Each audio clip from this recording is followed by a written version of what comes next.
Good morning, dear students. How are you? Okay, let's start.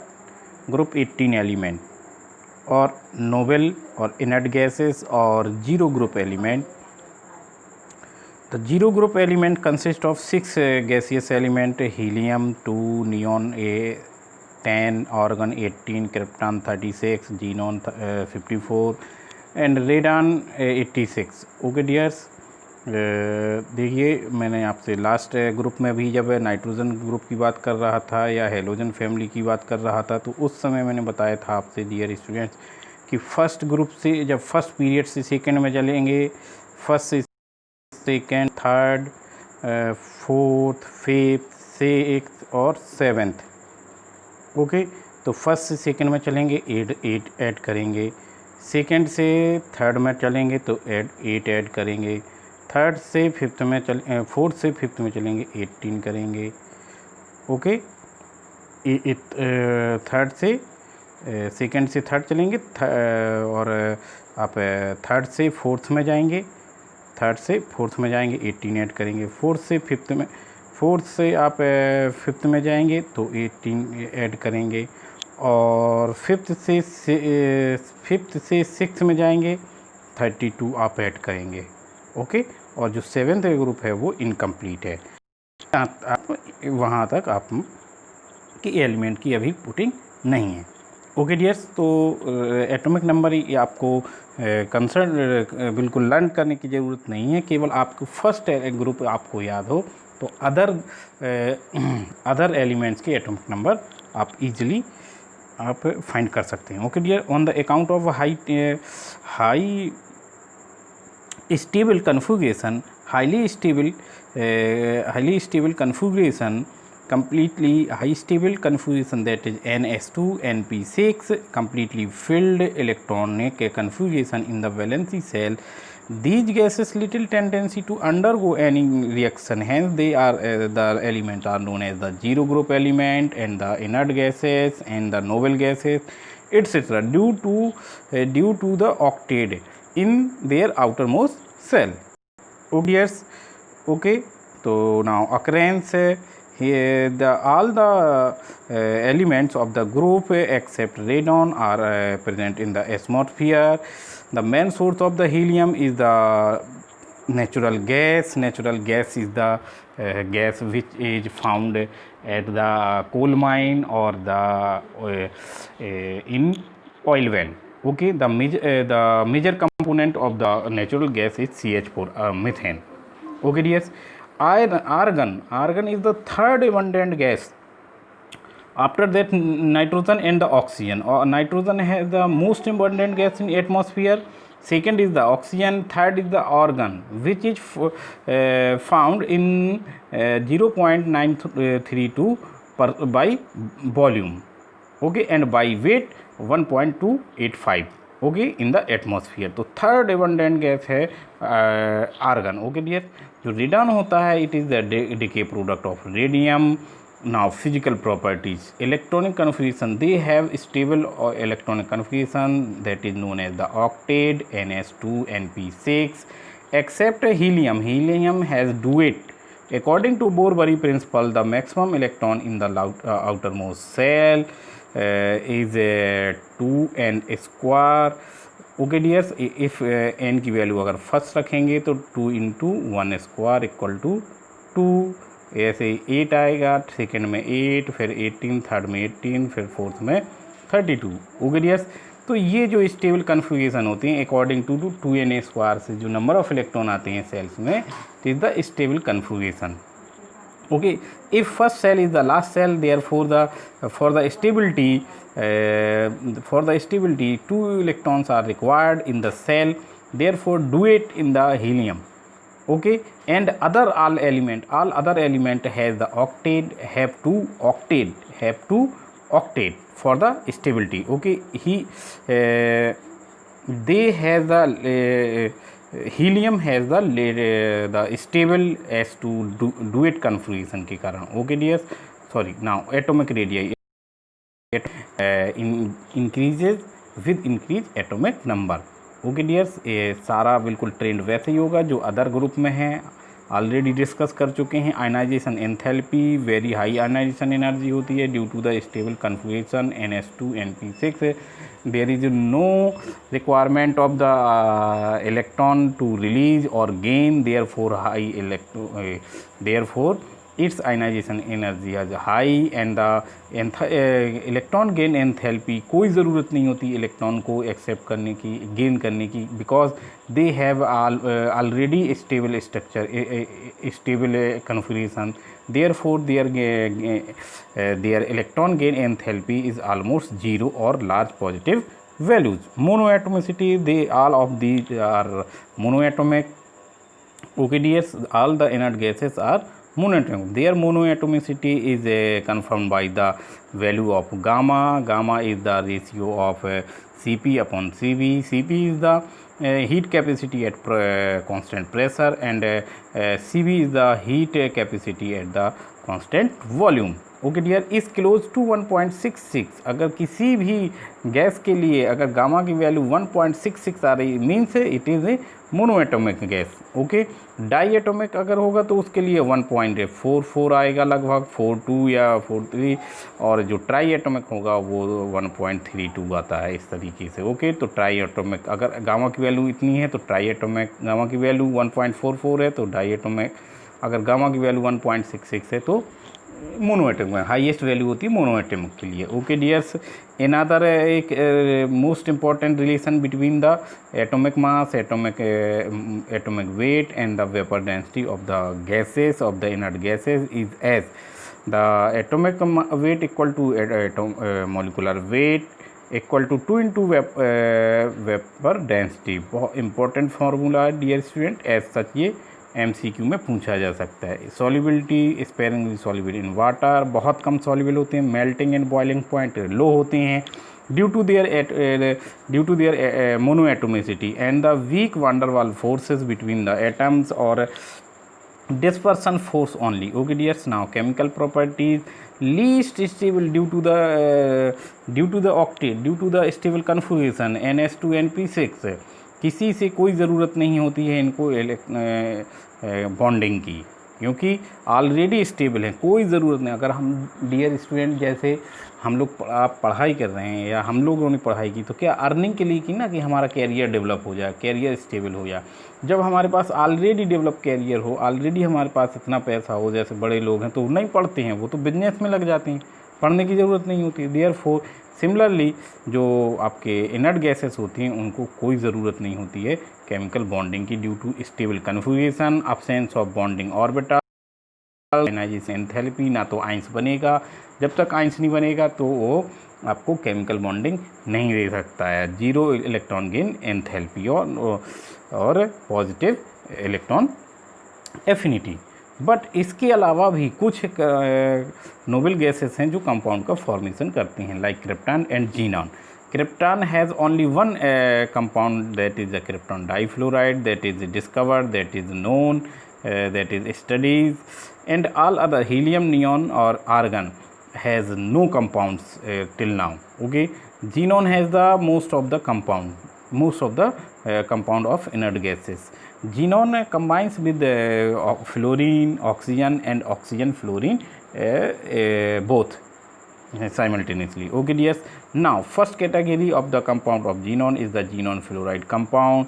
There has a 3 binary formula, 3 binary compound. Binary means 2 atoms के जो compound होते हैं, only the compound has only 2 elements. Okay, binary compound 3 categories होती है, difluoride, xenon difluoride, xenon tetrafluoride, xenon hexafluoride. They are formed by the direct action of between the element, depend on the special condition. High temp देखिए, जो inert होती हैं ये gases कैसी होती हैं, इनर्ट होती हैं, किसी से रिएक्ट नहीं करती हैं, बट ज़बरदस्ती हाई प्रेशर हाई वॉल्यूम से, जैसे हम किसी के भी हेड पर ट्रिगर रख दिया जाए, कहें कि आप अपनी तिजोरी चाबी तो दे देगा वो, प्रेशर हाई टेम्परेचर करके इनको रिएक्टिविटी के लिए बाध्य कर दिया जाता है। Therefore they only xenon react with the fluorine and gives, जब xenon एक्सेस में होगा तो xenon डाइफ्लोराइड देगा, जैसे जैसे फ्लोरीन की रेशियो इंक्रीज करता जाएगा तो जीनोन टेट्राफ्लोराइड देगा, और रेशियो बढ़ा देंगे 120 रेशियो में करेंगे तो जीनोन हेक्साफ्लोराइड देगा। in which the genome tetrafluoride is the most important compound of genome fluoride. Properties of the genome fluoride. They are colorless, crystalline, and sublimate compound. Sublimate compound, the compound which convert into the vapors directly on heating, or vapors convert into solid directly, like camphor, iodine, naphthalene, ammonium chloride, it is also known as nosadar, etc. Okay dear, so these are also sublimate compound. The process is known as the sublimation, and the compounds are known as the sublimate compound. Okay, they are powerful fluorinating agent and they are easily hydrolyze होके ये आपके fluoric acid देंगे, hydrogen fluoride देंगे। Structure, ये important point है dear. अगर एक single question बनना है तो स्ट्रक्चर का बनेगा। सिंगल क्वेश्चन बनना है जी अगर आपका इनर्ट गैस से तो स्ट्रक्चर का ही बनेगा। Their structure is can be explain on the behalf of hybridisation and VSEPR theory. The Vasifer theory is the valence cell electron pair repulsion theory, which was given by the Pauling and Pauling ने दिया था, और scientist थे आपके sorry dear, और further इनको आपके ग्लेप्सवी और नाइम ने डेवलप किया था। ओके डियर्स, तो जो बिलो टेबल में दी गई है मैं आपको अभी एक्सप्लेन करता हूँ, टेबल दिखाता हूँ। Now xenon oxygen compound, xenon trifluoride is the most important compound. Xenon trifluoride is the most important. It is prepared by the hydrolysis of complete hydrolysis of xenon hexafluoride, tetrafluoride and the hexafluoride. Okay, tetrafluoride xenon fluoride बना, ये आपका xenon oxide and ऐसा है तो hydrolyse से HF compulsory बनेगा। Okay dears, now देखिए ये टेबल जो मैं कह रहा था कि आपकी टेबलों ने जो स्ट्रक्चर को आपकी एक्सप्लेन कर रही है। देखिए dear student, hybridisation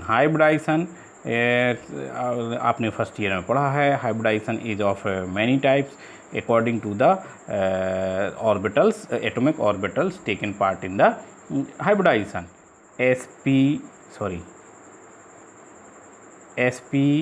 sp2, sp3, dsp, इसी की जगह dsp2 होगा। फिर आपका होगा sp3d2d, फिर होगा sp3d2, फिर होगा sp3d3 डियर।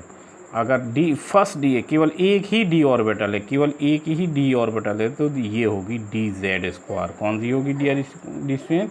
dz square. अगर 2 होंगी तो dx square minus Y square and dz square होगी।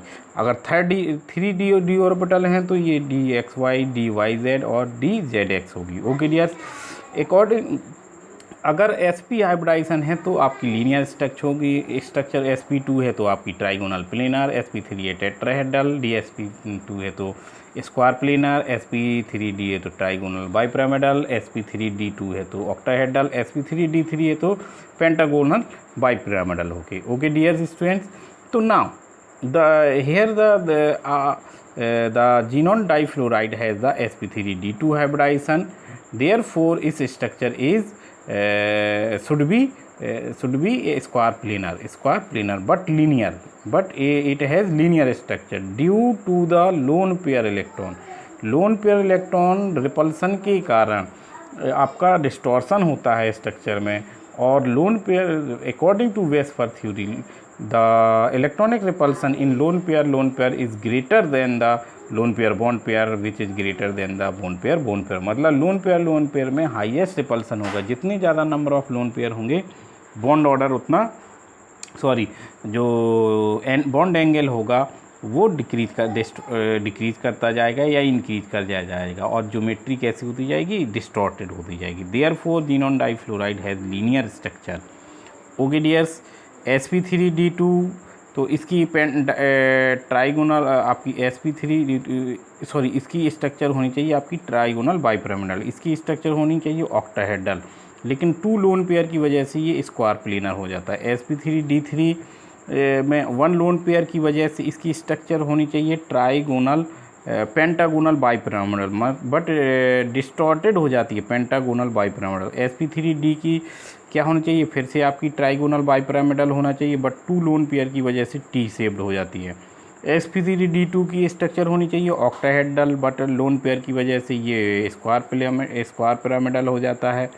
ओके डियर, यहाँ पे देखिए 1 लोन पेयर है, सेम कंडीशन है, देखिए ये दो में, यहाँ पे भी sp2 है और यहाँ पे भी sp2 है, यहाँ लोन पेयर 2 हैं इसलिए स्क्वायर प्लेनर हो गई, यहाँ पे लोन पेयर 1 है तो स्क्वायर प्लेनर पिरामिडल हो गई। ओके डियर, sp3 में क्या होता है, टेट्राहेड्रल स्ट्रक्चर होती है, बट 1 लोन पेयर की वजह से ये पिरामिडल स्ट्रक्चर होगी, लाइक वो अमोनिया। ओके डियर, स्ट्रक्चर्स ये देख रहे हैं आप सारे की स्ट्रक्चर ऑल 5 कंपाउंड की स्ट्रक्चर यहाँ पे, ये लीनियर स्ट्रक्चर डाइफ्लोराइड, ये टेट्राफ्लोराइड की स्क्वायर प्लेनर, ये डिस्टॉर्टेड ऑक्टाहेड्रल हेक्साफ्लोराइड की, और जो आपकी ऑक्सी टेट्राफ्लोराइड है उसकी स्क्वायर पिरामिडल, और जो जीनोन ट्राई ऑक्साइड है उसकी स्ट्रक्चर आपकी pyramidal.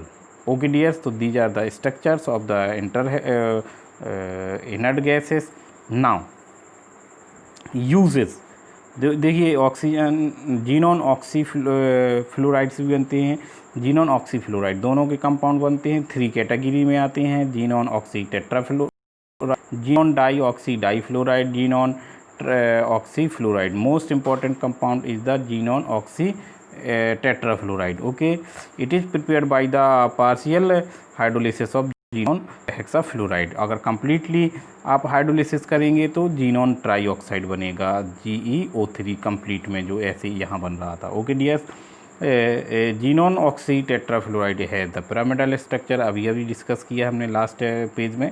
Okay, now uses helium. अगर सेकंड क्वेश्चन कहीं से बनना है, अगर सेकंड क्वेश्चन बनेगा इनर्ट गैस से, तो वो फिर यूज से बनेगा, तो इतना इम्पॉर्टेंट है। Helium use the cooling medium, coolant का काम करता है डियर स्टूडेंट, आपने पढ़ा है फर्स्ट ईयर में। न्यूक्लियर रिएक्टर में ये कूलेंट का काम करता है, due to high thermal conductivity and low viscosity. Mixture of xenon and the oxygen 80 to 20 ratio under the pressure is use the respiration in the sea driver, जो sea driver अंदर जाते हैं सी के हाई प्रेशर पे, वहाँ पे ये mixture use respiration में यूज है। It is use the airship and the balloons for meteorological observation, जो डियर्स आपके मौसम संबंधी जानकारियाँ होती हैं उसमें बलून से उनमें आपकी हीलियम गैस फिल की जाती है।